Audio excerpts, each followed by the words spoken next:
नमस्कार मित्रांनो. 26 जानेवारीचा दिवस. कर्तव्य पथावरून जाताना आपल्या नजरेत भरतात ते रंगीबेरंगी चित्ररथ. पण अनेकांना प्रश्न पडतो, प्रत्येक राज्याचा चित्ररथ दरवर्षी परेडमध्ये का नसतो? कारण साधा आहे. प्रजासत्ताक दिन परेडमध्ये चित्ररथांसाठी जागा मर्यादित असते. साधारण 15 राज्यांचेच चित्ररथ निवडले जातात.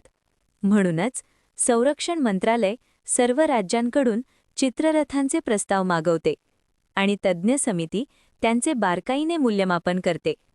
थीमशी सुसंगतता, कल्पना, दृश्य सौंदर्य आणि वारसा व विकासाचा समतोल यावर चित्ररथांची निवड ठरते. सर्व राज्यांना संधी मिळावी म्हणून रोटेशन पद्धत वापरली जाते. आज एक राज्य तर पुढच्या वर्षी दुसरं. आणि जो चित्ररथ मुख्य परेडमध्ये नसतो तोही भारत पर्वात लाल किल्ल्यावर लोकांसाठी मांडला जातो. म्हणून लक्षात ठेवा, चित्ररथांची निवड राजकारणावर नाही तर गुणवत्ता, थीम आणि न्याय्य संधीवर आधारित असते. हा आहे प्रजासत्ताक दिनाचा खरा अर्थ. एकता, विविधता आणि अभिमान. जय हिंद.